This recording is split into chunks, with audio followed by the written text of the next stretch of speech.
नमस्कार, अपना उत्तर प्रदेश देख रहे हैं आप और मैं हूं आपके साथ ज्योति।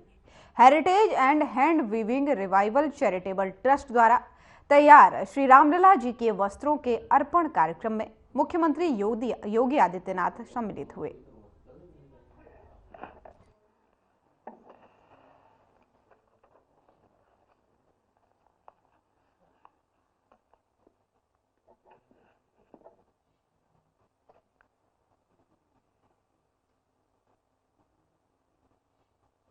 रामाय रामभद्राय रामचंद्राय वेदसे रघुनाथाय नाथाय सीताय पतिये नमः।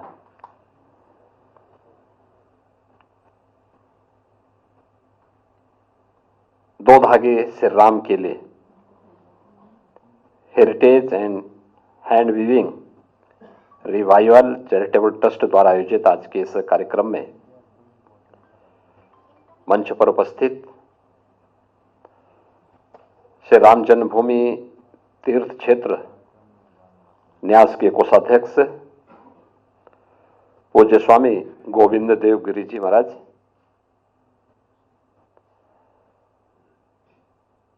गायत्री पीठ महासंस्थान हम्पी कर्नाटक के पीठाधिपति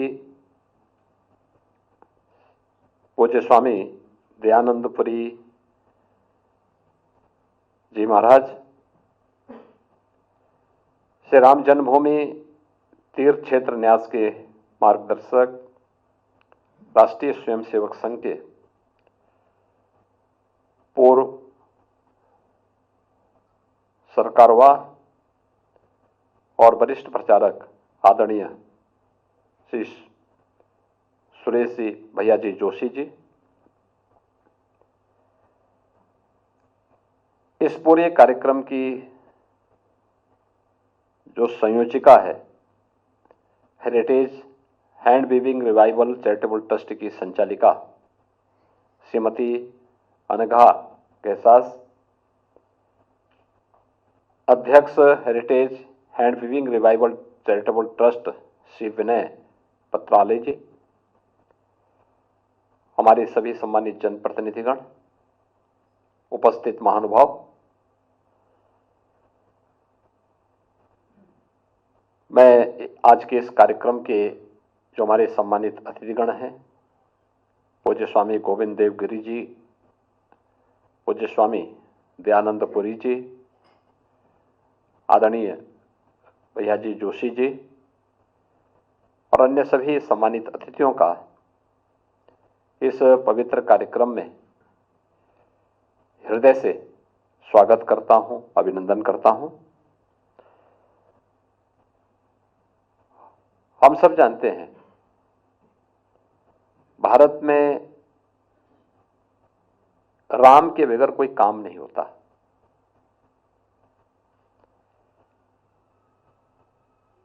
घर में कोई मांगलिक कार्यक्रम होता है, बच्चे का जन्म होता है, अखंड रामायण का पाठ,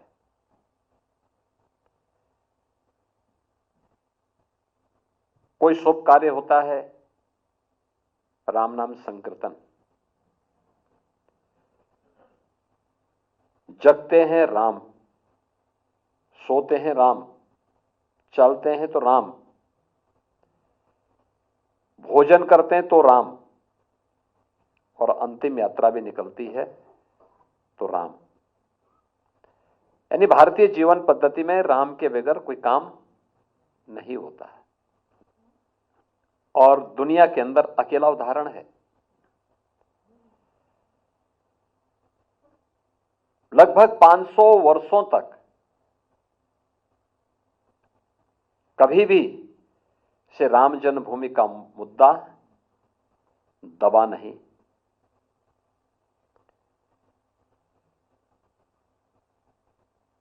पहले पूज्य संतों ने, फिर राजे रजवाड़ों ने, अपने समय के धर्म योद्धाओं ने अपने अपने कालखंड में अलग अलग व्यक्ति इसे अपना मुद्दा बना करके लड़ता रहा, भिड़ता रहा बिना झुके, बिना रुके, बिना डिगे इस मिशन को लेकर के आगे बढ़ता रहा। और दुनिया के अंदर किसी एक पावन स्थल के लिए इतने लोगों ने अपनी शहादत दी हो, इतने बड़े संकल्प हुए हों, अन्यत्र देखने को भी नहीं मिलता है। यह इसलिए हुआ क्योंकि राम के बगैर हमारा कोई काम ही नहीं होता। जिसने राम का नाम लिया वो तर गया। उसके लिए महत्वपूर्ण नहीं कि वो दैवीय परंपरा में पैदा हुआ है या मनुष्य में या फिर किसी अधम योनि में। राम के नाम ने उसे देवत्व स्वयं प्रदान कर दिया। लेकिन जो राम से भागा, श्रेष्ठ कुल में पैदा होने के बावजूद भी पशुवत मारा गया। यह भी उदाहरण हमारे सामने है। राम का नाम भजा तो हनुमान हमारे लिए देवत्व स्वरूप प्रकट हो गए, और राम से दूरी बनाई तो मारीच पशुओं की तरह मारा भी गया। मित्रों, ऐसे बहुत सारे उदाहरण हैं। और आज यहां पर प्रभु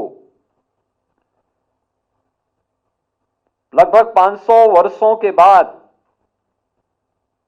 अपनी जन्मभूमि में, राम तो परमपिता परमेश्वर है, लेकिन लोक आस्था और जन विश्वास की पुनर्प्राण प्रतिष्ठा का ये जो कार्यक्रम हो रहा है, इस कार्यक्रम के बहाने प्रभु का एक मूर्त रूप फिर से वहां पर रामलला के रूप में, राम जन्मभूमि में राम भक्तों को दुनिया की दबी कुचली सभ्यता और संस्कृति को प्राप्त होगा। और इस देश से दो धागे श्री राम के नाम, इस भाव के साथ अनघा जी ने जो ये प्रयास किया है, उन्होंने बोला ना कि वस्त्र तब बनता है जब ताना और बाना के बीच में, ओत और प्रोत के बीच में समन्वय होता है। और ये समन्वय भी है। राम भक्ति का ताना है तो हैंडलूम का बाना भी है। राम भक्ति का ये ताना हैंडलूम यानी हस्तशिल्प परंपरा को एक नई ऊर्जा प्रदान करने वाला है। उन्होंने बहुत अच्छा उदाहरण दिया कि तो एक फिल्म मेकर थी, डॉक्यूमेंट्री बनाती थी, देश में घूमती थी, दुनिया में घूमती थी, अपने डॉक्यूमेंट्री को कैसे हाईलाइट करना है इसके बारे में कुछ नए विजन के साथ सोचती थी, देखती थी, कार्य करती थी। लेकिन उसमें अंतःकरण की संतुष्टि नहीं थी। अंतःकरण की संतुष्टि तो इस बात को लेकर के थी कि आखिर मैं समाज को दे क्या रहा हूं, देश के लिए क्या कर रही हूं, क्या यही हमारी जिम्मेदारी है? क्या यही तक हम अपने आप को सीमित कर दिए हैं? और तब उनके मन में आया कि हैंडलूम के लिए भी तो कुछ किया जाना चाहिए, जहां से हमारे वस्त्र बनते हैं। और 2 हैंडलूम से कार्य प्रारंभ किया। आज 110 हैंडलूम उनके पास है, और जिसके माध्यम से उन्होंने आत्मनिर्भरता के लक्ष्य को प्राप्त किया जा सकता हो। तो राम तो हमारी धर्म, अर्थ, काम और मोक्ष, ये चारों पुरुषार्थों के माध्यम है। आप मुझे बताइए, राम जैसा कोई नाम है जिसके नाम पर केवल नाम मात्र से ही आजीविका चलती है? लाखों कथा व्यास आज भी राम कथा के माध्यम से लाखों लोगों को 7 दिन, 9 दिन और कई कई महीने भर इस अभियान के साथ जोड़ करके रखते हैं। और हर व्यक्ति को मालूम है अगला प्रसंग क्या है। लेकिन कथा व्यास के श्रीमुख से कथा सुनना एक नए आनंद के साथ उस व्यक्ति को एक नई ऊर्जा से उत्प्रोत कर देता है। मैं देखता हूं कुछ तो ऐसे हैं जो राम कथा जहां भी होगी वे अवश्य 2 घंटे 3 घंटे, आज जब परिवार में व्यक्ति 5 मिनट नहीं बैठना चाहता, आप देखो ना कैसा वातावरण है। एक परिवार में 4 लोग हैं या 6 लोग हैं, उन 6 के पास अपने अपने स्मार्टफोन होंगे, सब उसमें दिन भर लगे रहेंगे, सबकी गर्दन नीचे होगी और सब नीचे होंगे, सब जो है एक समय आएगा जब लोगों में एक डिप्रेशन भी होगा और गले की बीमारी का भी और उसकी तमाम प्रकार की उसके शिकार होंगे, आईसाइट पर उसका प्रभाव पड़ेगा। लेकिन वो दिन भर बैठ करके घुमाते रहेंगे, क्या देखते हैं मैं समझ नहीं पाता, मैं स्वयं भी नहीं समझ पाता मैं क्या देख रहे हैं दिन भर एक स्मार्टफोन पे। लेकिन दूसरी तरफ ये भी देखते हैं कि वही लोग जो परिवार में 5 मिनट बातचीत मिलकर के नहीं कर सकते, कथा में जाते हैं 3-3 घंटे बैठ करके भगवान के नाम का भजते हैं, वो 3 घंटे उनके जीवन के सबसे अमूल्य घंटे होते हैं, एक नई ऊर्जा के होते हैं, एक नई सकारात्मक दिशा देने के होते हैं। राम नाम संकीर्तन के साथ पूरा देश जुड़ जाता है, पूरा मोहल्ला जुड़ जाता है, पूरा नगर जुड़ जाता है, रामलीलाओं में पूरा गांव जुड़ जाता है, पूरा नगर जुड़ जाता है। अब याद करिए हर साल उन तिथियों में उस गांव में या हर गांव में रामलीलाओं का आयोजन होता है, हर वर्ष होता है। पात्र बाहर से नहीं आते, ज्यादातर गांवों में गांव के ही लोग, अलग अलग उम्र के लोग अपना संवाद तैयार करके रखते हैं, रामलीलाओं का आयोजन स्वयं करते हैं, सरकार पर उनकी निर्भरता 0, लेकिन उसके नाम पर बहुत सारे लोगों की आजीविका भी चल रही थी। तो राम तो हमारी आर्थिकी के भी प्रतीक हैं, धर्म के रामो विग्रहवान धर्म तो है ही, और हमारी आर्थिकी के प्रतीक की भी है, हम सबको एक नई प्रेरणा देने वाले भी हैं और मुक्तिदाता भी हैं। तो राम के नाम पर 2 धागे से राम के नाम, आज यहां पे जो वस्त्र अनघा जी के माध्यम से श्री राम जन्मभूमि तीर्थ क्षेत्र राष्ट्र को यहां पर प्रदान किए गए हैं, यह निश्चित ही हैंडलूम संस्कृति को एक नई दिशा देगा और लोगों के मन में एक नया भाव अवश्य आएगा। आज के इस अवसर पर मैं एक बार फिर से अनघा जी को, उनकी पूरी टीम को हृदय से धन्यवाद देता हूं। वे स्वयं यहां आई और यहां आकर के उन्होंने इससे पहले राम जन्मभूमि तीर्थ क्षेत्र का वहां पे अयोध्या में दर्शन किया। अब तो अयोध्या जाने के लिए तो हर व्यक्ति इच्छुक है, क्योंकि अब नए भारत की नई अयोध्या आ चुकी है। जाके देखो ना अयोध्या, लखनऊ से बहुत आसान हो चुका जाना। हम लोग 22 के कार्यक्रम के बाद हेलीकॉप्टर की सेवा भी देने जा रहे हैं। 35-40 मिनट में आप अयोध्या पहुंचेंगे और जहां हेलीपैड बनाए जा रहे हैं वहां से 5 मिनट में हनुमानगढ़ी और राम जन्मभूमि दर्शन करने के लिए 5 मिनट से ज्यादा नहीं लगेगा। तो ये सेवा भी वहां प्रदान होने जा रही है। इसके अलावा रोड की कनेक्टिविटी, लखनऊ से, प्रयागराज से, वाराणसी से, गोरखपुर से 4 लेन की बेहतरीन कनेक्टिविटी। रेलवे लाइन पहले मीटर गेज की थी, अब ब्रॉड गेज के साथ डबल लाइन रेल वहां जोड़ चुकी है। अंदर का इंफ्रास्ट्रक्चर 4 लेन का हो चुका है। विश्वास ही नहीं करेगा कि ये वही अयोध्या है क्या। और इंटरनेशनल एयरपोर्ट भी 821 एकड़ क्षेत्रफल में हम लोगों ने नया इंटरनेशनल एयरपोर्ट अयोध्या में तैयार किया है। आदरणीय प्रधानमंत्री जी के कर कमलों से उसका उद्घाटन भी हो चुका है। अयोध्या में पवित्र सरयू नदी में क्रूज संचालित होगा, ये कल्पना थी, लेकिन आज वास्तविकता है। पंचकोसी, 14 कोसी और 84 कोसी की परिक्रमा। और अयोध्या के हनुमानगढ़ी मंदिर में हमारे चैनल हेड बृजमोहन सिंह रघुवंशी ने दर्शन कर वहां पहुंचे श्रद्धालुओं से बातचीत की है और श्रद्धालुओं ने इस दौरान क्या कुछ कहा है, सुनिए। नमस्कार, मैं इस समय हनुमानगढ़ी मंदिर में हूँ।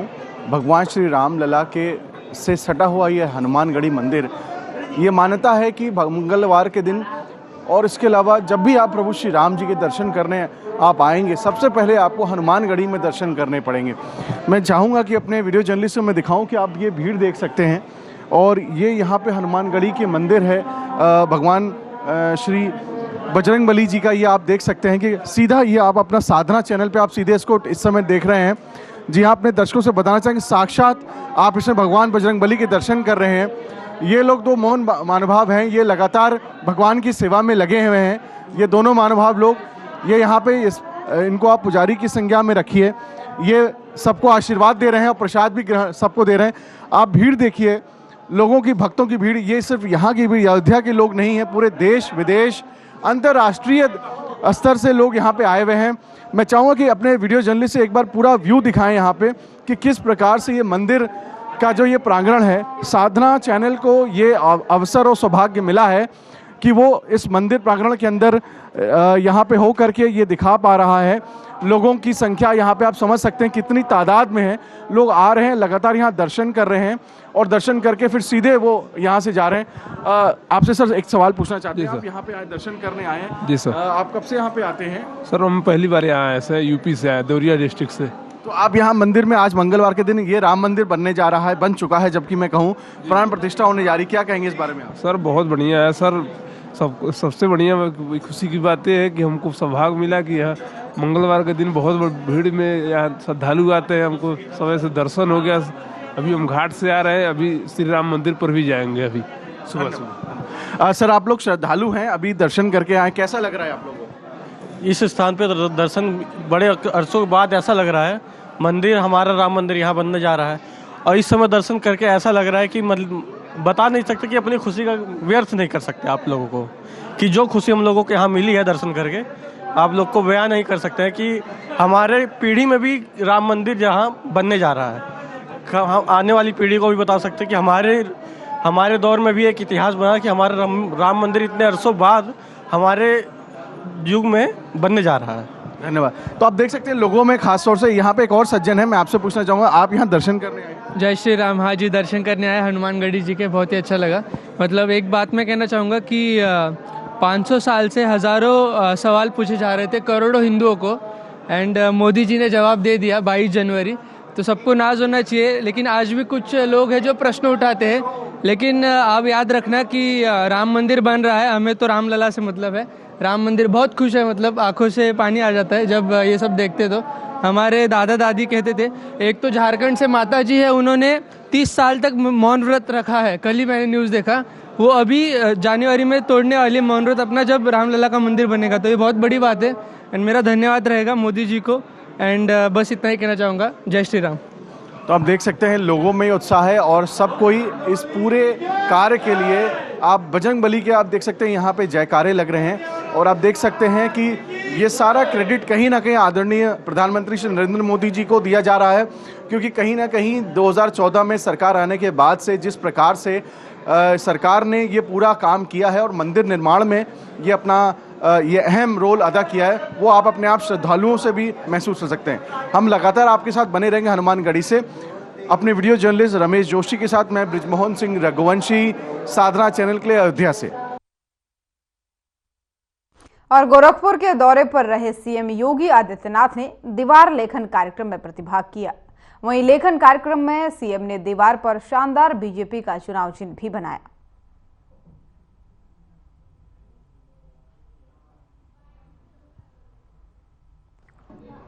भारतीय जनता पार्टी गोरखपुर महानगर में और प्रदेश के 2024 के आम चुनाव के लिए वॉल राइटिंग कार्यक्रम का शुभारंभ के अवसर पर उपस्थित आज के इस कार्यक्रम में भारतीय जनता पार्टी के लोकप्रिय सांसद श्री रविकिशन शुक्ला जी, प्रदेश उपाध्यक्ष और विधान परिषद के सदस्य डॉक्टर धर्मेंद्र सिंह जी,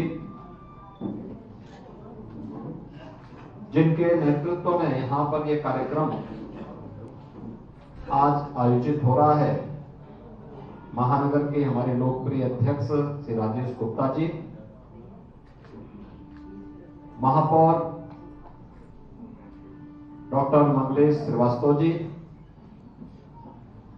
गोरखपुर ग्रामीण से विधायक श्री विपिन सिंह जी, सहजनवा के हमारे विधायक श्री प्रदीप शुक्ला जी, भारतीय जनता पार्टी महानगर के हमारे सभी पदाधिकारी और उपस्थित सभी कार्यकर्ता बहनों और भाइयों, भीषण शीतलहरी के बीच कल आप सबने बाबा गोरक्षनाथ को अपनी आस्था की पवित्र खिचड़ी चढ़ाई, कार्यक्रम में भागीदार बने और आज इतने पूर्वाहन में भगवान विश्वकर्मा के इस पावन मंदिर प्रांगण में 2024 लोकसभा चुनाव वॉल राइटिंग कार्यक्रम का शुभारंभ यहां से प्रारंभ हो रहा है। यह एक अनवरत कार्यक्रम का हिस्सा बने, इस देश से उत्तर प्रदेश की वॉल राइटिंग कार्यक्रम का शुभारंभ यहां पर मुझे भगवान विश्वकर्मा के इस पावन मंदिर प्रांगण से करना पड़ा है। 2024 का हम सबका एक ही संकल्प होना है, एक बार फिर मोदी सरकार, भारतीय जनता पार्टी को इस बार 400 पार के लक्ष्य के साथ भारतीय जनता पार्टी को विजयश्री प्राप्त करने के उद्देश्य से कार्य करना है। कार्यक्रम का शुभारंभ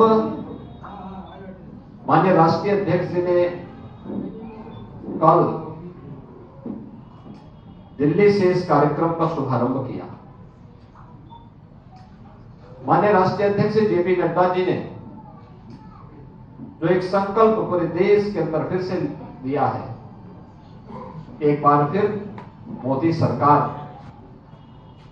और इस बार 400 पार के लक्ष्य के साथ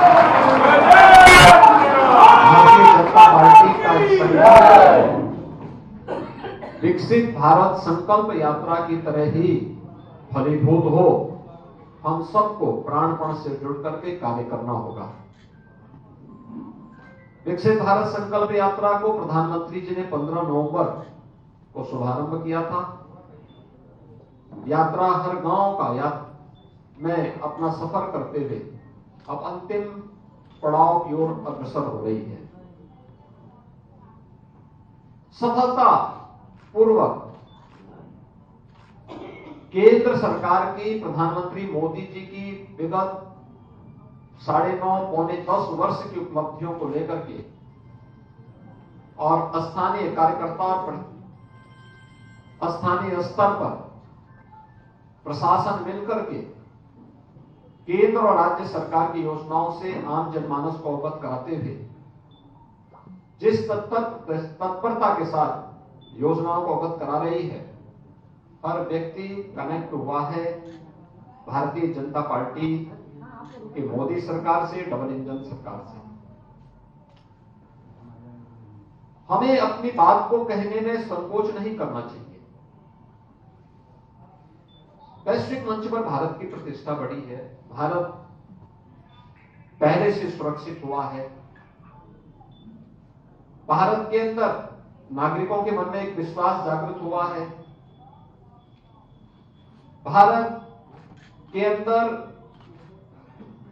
वैश्विक स्तर के इंफ्रास्ट्रक्चर के बड़े बड़े कार्य प्रारंभ हुए हैं। Highway, railway, airway, air connectivity बेहतर हुई है। जल मार्गों का सुदृढ़ीकरण हुआ है। एम्स, IIT, IIM जैसे संस्थान बने हैं। बंद उद्योग फिर से प्रारंभ हुए हैं।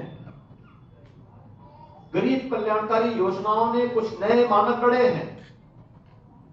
केवल योजना की घोषणा नहीं हुई है, बल्कि योजना के क्रियान्वयन को 100% सिचुएशन के लक्ष्य की ओर अग्रसर करने के लिए जो प्रयास होने चाहिए वो आज हम सबको दिखाई दे रहे हैं।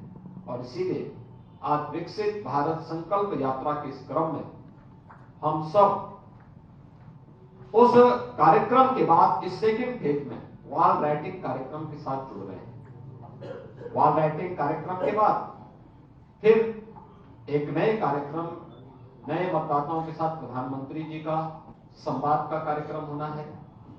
प्रदेश के अंदर 3 बड़े रैलियां चुनाव पूर्व संपन्न होनी है और भी अनेक कार्यक्रम आएंगे।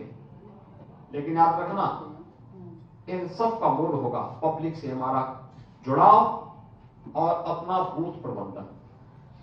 जितना सशक्त होगा, जितना मजबूत होगा, उतना ही अधिक वोटों से हमारा प्रत्याशी विजयी होकर के जाएगा। और इसी विश्वास के साथ आज हम सब यहां पर फिर एक बार मोदी सरकार, फिर एक बार इस बार 400 पार, इस बार इस लक्ष्य के साथ हमको निरंतर जाना है, कार्य करना है, उसके अनुसार अपनी रणनीति तैयार करनी है। मैं महानगर इकाई को इस पूरे कार्यक्रम के लिए हृदय से धन्यवाद देता हूं और विश्वास करता हूं कि पूरे महानगर में और जनपद के अंदर जो वॉल राइटिंग का कार्यक्रम न केवल संगठन बल्कि हमारे जनप्रतिनिधिगण भी, महापौर, सांसद, विधायक, पार्षद, जिला पंचायत अध्यक्ष, जिला पंचायत के हमारे सदस्यगण, ब्लॉक प्रमुख, प्रधान, क्षेत्र पंचायत समिति के सदस्य, इन सब के माध्यम से खाली सीएम योगी आदित्यनाथ को सुन रहे थे आप। उत्तर प्रदेश की खबरों में फिलहाल इतना ही। नमस्कार।